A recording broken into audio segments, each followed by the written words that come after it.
On the left, I see. The camera's off on the right. Good morning, everybody. We're here to talk about the open borders policy of the Biden administration and what sort of damage that has caused to Americans no matter where you live, not just along the border region.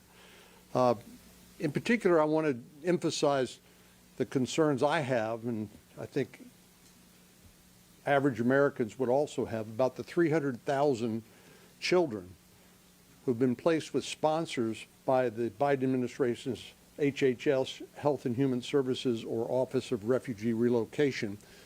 The New York Times did an investigative piece recently, a couple of them actually, documenting forced labor among some of those children who have been placed with sponsors.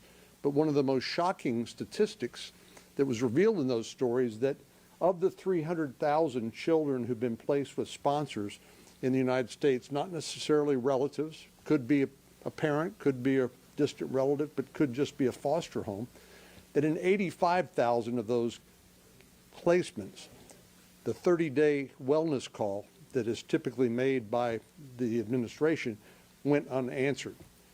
And so not only does the Biden administration not know where 300,000 children currently reside, what's happening to them, whether they're going to school, whether they're getting health care, whether they're being recruited for gangs, whether they're being trafficked for sex, or just simply neglected or abused, the Biden administration doesn't know. And the truth is they don't care. Because if they did know, they would do something about it.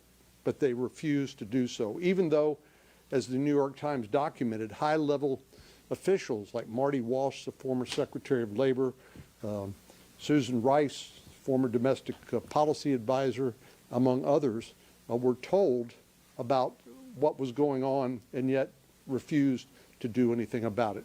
You know, I've wondered as a border state senator, what's it going to take to get the attention of the Biden administration to finally do something about the Biden border crisis?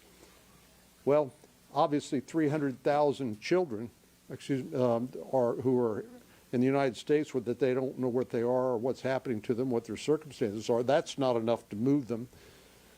How about 108,000 dead Americans?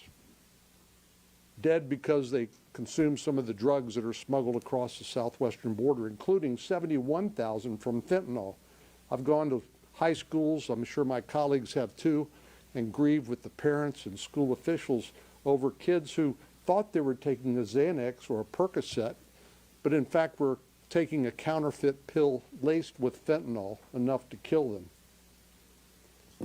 I still wear a wrist bracelet from one I got in Carrollton Farmers Branch, where a father gave me a bracelet that commemorates his daughter who lost her own life as a result of a fentanyl poisoning, and it says, "One pill can kill." Trying to raise public awareness to this scourge.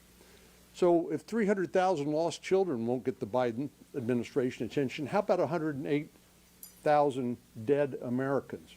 Well, apparently that's not even enough to move them.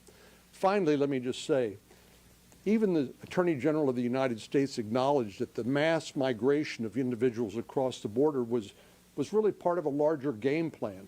First of all, it makes these transnational criminal organizations, the cartels, rich. But secondly, by diverting Border Patrol, taking them off the front lines so they can attend to administrative duties like feeding these unaccompanied children, changing diapers and the like, that's created a huge opportunity for the drugs to come across, which again contributed to the death of 108,000 Americans last year. So we're here today to ask, what will it take? What will it take to finally get the Biden administration to wake up to their failed open border policies? And how many more people need to die